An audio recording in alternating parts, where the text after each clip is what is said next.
Pa, bio sam optužen za posjedovanje, korišćenje i distribuciju nedozvoljenih sredstava, to jest nedozvoljenih medicinskih sredstava, to jest doping sredstva. S tim što ja, nadam se da su i slušalici upoznati sa celom pričom, da nisam ni znao da je pokrenut slučaj protiv mene početkom prošle godine, otprilike u ovo vreme u martu, i propustio sam 2 saslušanja za koje nisam ni dobio poziv. Automatski sam optužen i bio kriv po svakoj tačici, tako da sam dobio doživotnu zabranu da vozim samo u Italiji. Naravno, odmah sam uložio žalbu čim sam saznao za vest. Imao sam saslušanje u Milanu, to je suđenje u Milanu sa glavnom arbitražom za sport, CAS ili TAS, zavisno na kom jeziku. I eto, moram priznati da sam zadovoljan ishodom. Naravno, nije onako kako sam očekivao, ali ja mislim da mogu da budem zadovoljan sa ovom odlukom i najbitnije da mogu sada nastavim sa svojom karijerom. Naravno, ja verujem da su svi slušalci upoznati da na nekom moraju kola da se slome, tako da kao stranac nisam mogao bolje da se izvučem iz cele priče.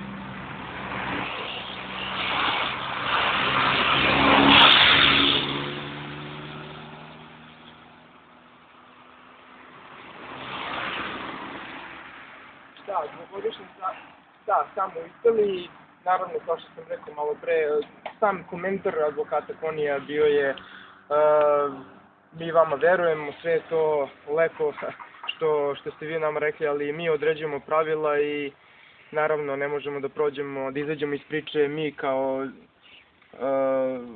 velika organizacija, da napravimo toliku grešku, moramo nečim da vas kaznimo, jer u protivnom oni bi izgubili veliki novac. U pitanju su nekih, ne znam, 300-400 hiljada eura koliko je potrošeno za ceo slučaj, tako da nisu mogli da izađu iz priče, a da izađem ja nekažnjen, tako da su morali nečim da me kazne. Ovo je za sportski svet, ja mislim, poznata kazna, kao što je Ivan Basa dobio za posjedovanje i želju za korišćenjem. To je moja glavna optužba bila na kraju i zato sam dobio 2 godine.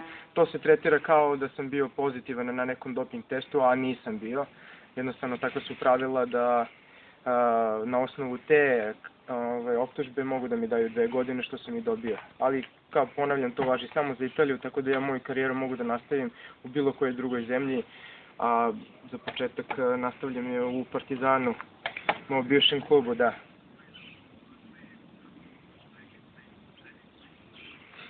Ne, sa velikim zadovoljstvom prekidam trening, nije problem nikakav. Pa planovi su za sada, fokusirao sam prvi deo sezone za trku kroz Srbije koju je u junu mesecu. To mi je objektiv za sada prvi, a drugi je da se polovinom godine, to je polovinom sezone, vratim u Ameriku. Još sam u pregovorima sa klubovima za koje sam trebao da vozim, da nisam ušao u ovaj problem. Tako da još nemam konkretnih informacija što se tiče toga, ali je sad sigurno da sam u Partizanu i da ću početi da vozim uskoro trke i, kao što sam rekao, prvi objektiv je trka kroz Srbiju, glavnija meta je trka kroz Srbiju ove godine.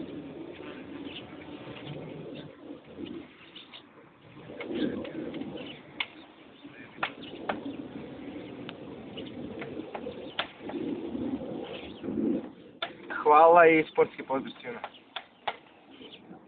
Ništa, ma kako, sa zadovoljstvom, hvala vama na pozivu. Takođe, ćao.